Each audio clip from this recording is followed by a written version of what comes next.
বর্তমানে মানুষের জীবনে অনেক চাহিদা রয়েছে, তার মধ্যে যে দুটি বেশি চাহিদা রয়েছে তার মধ্যে প্রথম হচ্ছে সরকারের একটি বড় চাকরি পাওয়া, লাইক বিসিএস, এবং সেটা ব্যাংকও হতে পারে। আর আরেকটি চাহিদা হচ্ছে সুন্দরী বউ পাওয়া। অথচ সিনিয়র এএসপি পলাশ সাহা, যিনি 37তম বিসিএসে পুলিশ ক্যাডার হয়েছিলেন, তো তার জীবন সব কিছুই পরিপূর্ণ ছিল, একটি চাকরি, বড় ধরনের চাকরিও পেয়েছেন, সুন্দরী একটি বউ পেয়েছেন, কিন্তু লাস্ট মুহূর্তে তিনি জীবনে সার্ভাইভ করতে পারেননি, তাকে আত্মহত্যা করতে হয়েছে। তো এই বিষয়টি বর্তমানে সোশ্যাল মিডিয়া বা এখন ট্রেন্ডিংয়ে রয়েছে।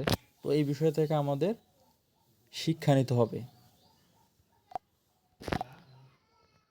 তো যাই বলেন, আমরা চাকরির জন্য চেষ্টা করব বা চাকরি পাবো, কিন্তু আমাদের সবসময় শারীরিক এবং মানসিকভাবে সুস্থতা থাকতে হবে। মূলত জীবনে বেঁচে থাকতে হবে। সৃষ্টিকর্তা আমাদেরকে জীবন দান করেছেন, তো সেই ক্ষেত্রে আমাদেরকে যে কোনো বিষয়ে বা যে কোনো মুহূর্তে আমাদের অ্যাটলিস্ট বেঁচে থাকতে হবে।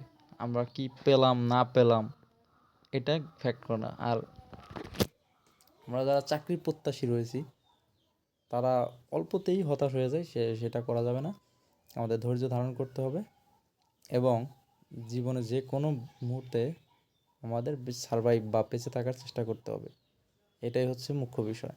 তো এই ঘটনা থেকে আমাদের সকলের শিক্ষা নেওয়া উচিত যে বড় চাকরি পাওয়া বা সুন্দরী বউ পাওয়া মানেই সফলতা নয়। আপনার যা আছে আপনি তা নিয়ে সন্তুষ্ট থাকেন, তাতে আপনি ফ্যামিলি নিয়ে হ্যাপি থাকার চেষ্টা করেন। তো এইটুকুই। তো সকলে ভালো থাকবেন। তো এই বিষয়গুলো থেকে আমাদেরকে শিক্ষা নিতে হবে। তো আমাদেরকে যে কোনো মুহূর্তে বেঁচে থাকতে হবে।